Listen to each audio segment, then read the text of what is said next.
Assalamualaikum warahmatullahi wabarakatuh. Perkenalkan, nama saya Arya Dwi Saputra, NPM 210101208. Saya di sini akan menjelaskan pengertian gahar dan masyir.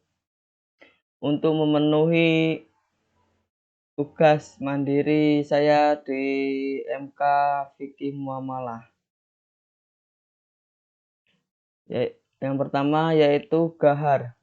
Secara bahasa, gahar diartikan sebagai al-qatir dan al-tahir yang berarti sesuatu penampilan yang menyebabkan kerusakan atau harta, atau sesuatu yang muncul menyenangkan tetapi hakikatnya menimbulkan kebencian.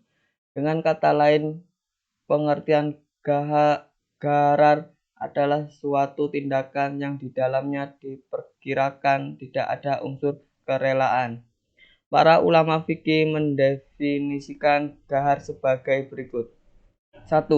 Menurut Hanafiyah, gharar adalah suatu yang tersembunyi akibatnya. Yang kedua, menurut Malikiyah, gharar adalah sesuatu yang diragukan antara aman atau bebas dari cacat dan rusak.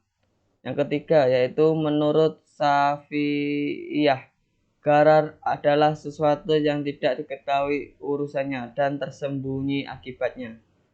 Yang keempat adalah menurut Hanabilah, gharar adalah sesuatu di antara dua hal yang salah satunya tidak jelas. Yang B yaitu masyir. Masyir memiliki arti sesuatu yang mengandung unsur perjudian. Bahkan cara memandang bahwa apabila memiliki harta yang lebih akan tetapi digunakan dengan cara yang dilarang oleh Allah Subhanahu wa taala. Jadi masyir adalah bentuk dari perjudian pada masa jahiliyah di Arab dengan menggunakan azlam atau bahkan dengan menggunakan kidah dalam sesuatu. Jadi masyir adalah bentuk dari perjudian pada masa jahiliyah di Arab dengan menggunakan azlam atau bahkan dengan menggunakan kidah dalam sesuatu. Materi yang selanjutnya yaitu landasan hukum gharar dan masyir. Gharar adalah tindakan yang dilarang dalam Islam karena Al-Quran dengan tegas melarang semua tindakan transaksi jual beli yang mengandung unsur kecurangan dalam segala bentuk. Landasan hukum gharar dalam Quran surat Al-An'am ayat 152. Dan apabila kamu berkata, maka hendaklah kamu berlaku adil. Ketidakpun ia adalah kerabatmu. Yang kedua yaitu hadis riwayat Bukhari dan Muslim. Rasulullah SAW melarang jual beli yang mengandung gharar. Yang ketiga yaitu Quran surat An-Nisa ayat 29. Janganlah kamu saling memakan harta sesamamu dengan jalan yang batil atau tidak benar, kecuali dalam perdagangan yang berlaku atas dasar suka sama suka di antara kamu. Materi yang selanjutnya yaitu landasan hukum masyir. Di dalam Quran surat Al-Baqarah ayat 219 yang artinya, mereka bertanya kepadamu tentang kamar dan judi. Katakanlah pada keduanya terdapat dosa yang besar dan beberapa manfaat bagi manusia. Akan tetapi dosa keduanya lebih besar dari manfaatnya. Dan mereka bertanya kepadamu, apa yang mereka nafkahkan? Katakanlah yang lebih dari keperluan. Demikianlah Allah menerangkan ayat-ayatnya kepadamu agar kamu berpikir. Di dalam ayat tersebut pengharaman tidak disebutkan dengan jelas, akan tetapi melalui sindiran, dan setelah itu turunlah ayat yang mengharamkan kamar serta judi atau masyir di surah Al-Maidah ayat 90-91. Materi selanjutnya yaitu hadis Nabi yang mengharamkan masyir. Dari hadis riwayat Muslim dari Buraidah al-Aslami radhiyallahu anhu bahwa Nabi bersabda, orang-orang yang beriman dadu atau berjudi seolah telah memasukkan tangannya ke dalam babi dan darahnya. Yang kedua yaitu hadis riwayat Abu Daud dari Abu Musa al-Asyira radhiyallahu anhu bahwa Rasulullah SAW, siapa yang memainkan dadu atau berjudi, maka dia telah bermaksiat kepada Allah dan Rasul-Nya. Yang ketiga yaitu hadis riwayat Al-Bahaqi.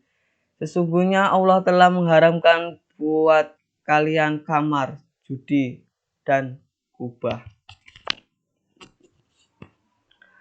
Hukum yang terkait di dalam judi atau masyir, yaitu haram memainkannya. Yang kedua, haram memakan hasilnya. Yang ketiga, haram jual beli alat judi. Yang keempat adalah makruh memberi salam kepada penjudi. Yang kelima, penjudi tidak diterima kesaksiannya. Yang keenam adalah penjudi dihukum tajir. Materi yang selanjutnya yaitu macam-macam gahar dan masyir. Gahar. Yang pertama, al-gahar al-yasir. Ialah ketidaktahuan yang sedikit dan tidak menyebabkan perselisihan di antara dua belah pihak serta keberadaan ketidaktahuan ini dimanfaatkan dikarenakan tidak merusak akad.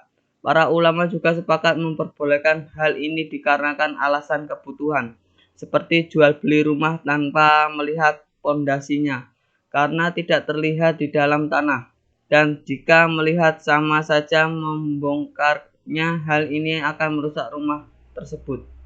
Yang kedua yaitu al-gharar al-katsir atau al-fahisyah, ialah ketidaktahuan yang banyak sehingga dapat menyebabkan perselisihan di antara kedua belah pihak dan keberadaannya tidak dapat dimanfaatkan dalam akad. Hal ini dikarenakan dapat menyebabkan akad menjadi batal karena syarat sah akad adalah objek akad yang harus diketahui agar terhindar dari perselisihan di kemudian hari. Yang ketiga yaitu al-gharar al-mutawasit, ialah gharar yang keberadaannya diperselisihkan oleh para ulama.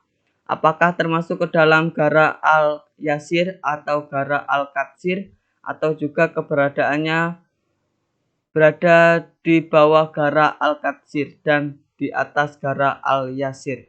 Jika ghararnya dari yang asalnya atau ketidaktahuan banyak, maka termasuk ke dalam gharar al-katsir.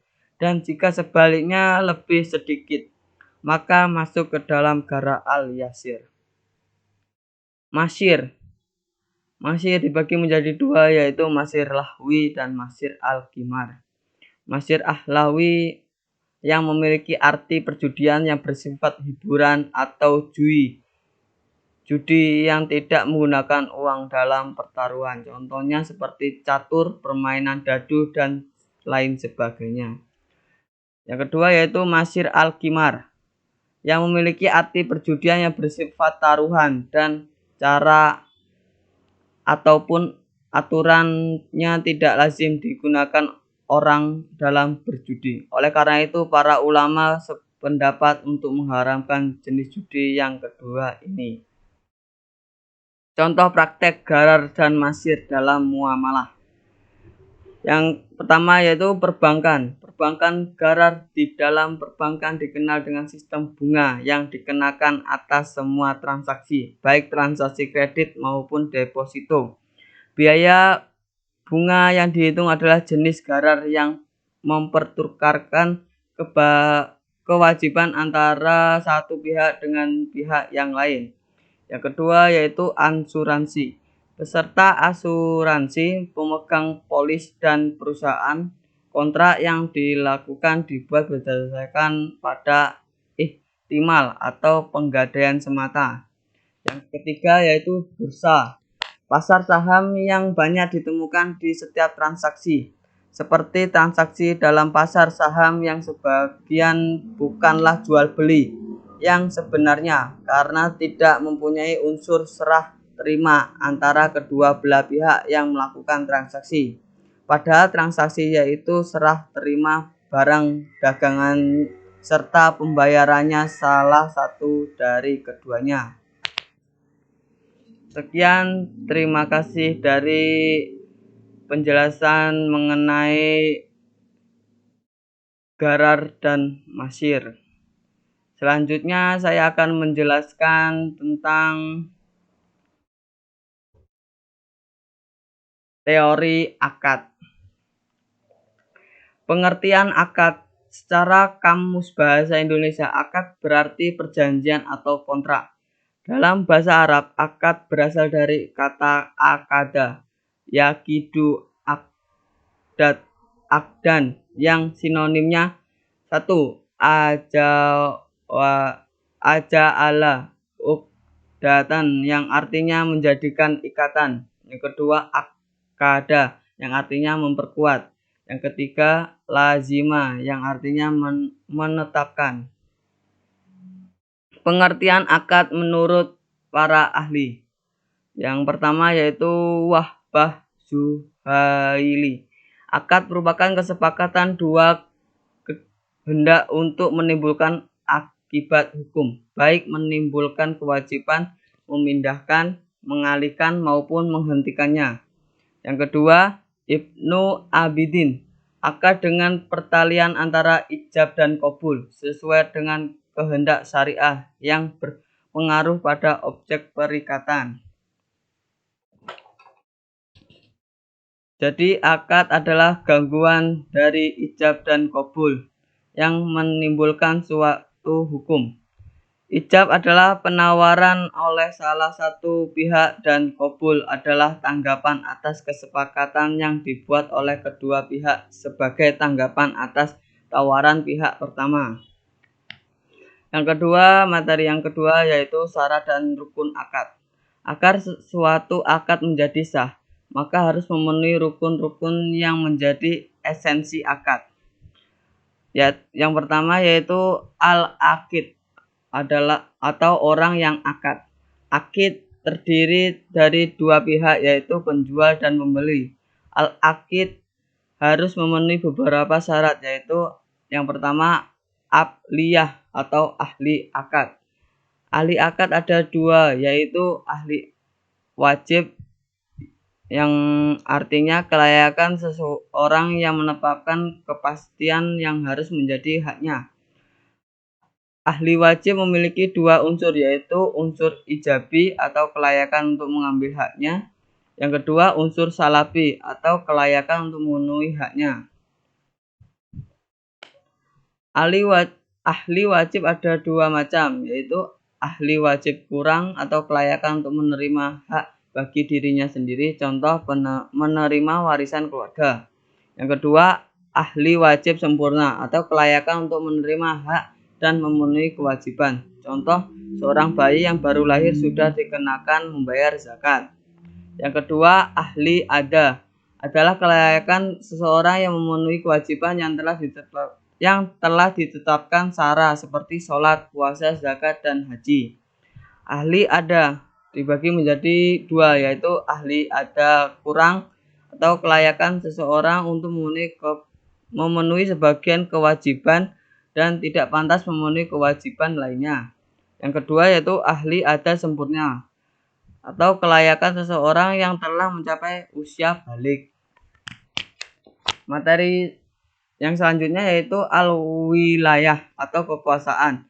Wilayah merupakan sebagai hak dan kewenangan seseorang yang mendapatkan legalitas sara untuk melakukan transaksi atau suatu objek tertentu. Al-wilayah dibagi menjadi dua macam yaitu asli atau al-asliyah, orang yang berakad. Yang kedua yaitu pengganti atau an-niyabah, seseorang yang diberikan kekuasaan oleh orang lain atau mengurusi orang lain. Ada dua macam pengganti, yaitu pilihan atau al-ikhtiyariyah. Yang kedua yaitu paksaan atau al-ijbariyah. Yang kedua yaitu maqud alaih atau sesuatu yang diakatkan. Maqud alaih merupakan objek atau benda yang akan diakatkan dan bentuk nyata. Ahli fikih menetapkan ada 5 syarat objek akad, yaitu harus adanya maqud alaih di saat akad. Maqud alaih harus sesuai dengan ketentuan hukum syara atau masyhur. Dapat diberikan waktu akad. Maqud alaih harus diketahui oleh orang yang berakad. Maqud alaih harus suci. Sikhat al-aqd merupakan ijab dan qabul. Ijab adalah merupakan permulaan kalimat yang diucapkan oleh salah satu pihak sebagai gambaran keinginan untuk melakukan akad. Sedangkan qabul atau penerimaan merupakan kalimat yang diucapkan setelah adanya ijab. Pada masa sekarang ini, pengamalan ijab qabul merupakan pertukaran suatu benda dengan yang lainnya, sehingga terkadang penjualan dan pembeli tidak berhadapan secara langsung. Sikhat ijab dan qabul di dalam akad bisa diungkapkan dengan beberapa cara, diantaranya 1. Akad dengan ucapan atau lafal. Sikhat akad yang sering dilakukan adalah dengan ucapan karena lebih mudah dipahami dan cepat dari sikhat akad yang lainnya. Yang kedua yaitu akad dengan isyarat. Hal ini dilakukan apabila tidak bisa menggunakan ucapan ataupun tulisan, dikarenakan cacat dari lahir. Yang kedua yaitu akad dengan perbuatan. Contohnya penjual memberikan barang dan pembeli memberikan uang. Perbuatan seperti ini sudah biasa terjadi di kalangan masyarakat. Yang keempat yaitu akad dengan tulisan. Akad dengan tulisan diperbolehkan bagi orang yang bisa berbicara ataupun tidak. Materi selanjutnya yaitu mauhudu al-qad atau tujuan akad. Syarat-syarat yang harus dipenuhi agar suatu tujuan akad dipandang sah dan mempunyai akibat hukum yaitu sebagai berikut. Yang pertama yaitu tujuan akad tidak merupakan kewajiban yang telah ada atas pihak-pihak yang bersangkutan tanpa akad yang diadakan. Yang kedua yaitu tujuan harus berlangsung adanya hingga berakhirnya pelaksanaan akad. Yang ketiga yaitu tujuan akad harus dibenarkan syara. Materi selanjutnya yaitu macam-macam akad berakhirnya akad. Jika dilihat dari keabsahannya akan dibagi menjadi dua bagian, yaitu akad sahih yang merupakan akad yang sudah memenuhi hukum-hukum syarat-syaratnya. Para ulama Hanafiyah memecah akad sahih dalam dua macam, yaitu 1. Akad nafis atau sempurna untuk dilakukan, yaitu akad yang dilakukan dengan memenuhi rukun dan syarat dari akad dan tidak ada penghalang untuk melakukannya. Yang kedua yaitu akad mauquf. Akad mauquf adalah akad yang dilakukan oleh orang yang sudah mengetahui hukum tetapi dia tidak mempunyai kekuasaan untuk melakukan akad. Contohnya akad yang dilakukan oleh anak kecil yang munayyid. Para ulama fikih membagi dua macam akad sahih berdasarkan dari sisi mengikat atau tidaknya suatu akad, yaitu yang pertama akad yang sifatnya mengikat dua pihak yang berakad. Yang kedua yaitu akad yang tidak bersifat mengikat kepada dua pihak yang berakad. Akad yang tidak sahih dibagi menjadi dua, yaitu akad batil merupakan akad yang tidak memenuhi salah satu rukunnya atau ada larangan langsung dari syara. Contohnya jual beli tidak jelas dan ada unsur kecurangan penipuan. Yang kedua yaitu akad fasid.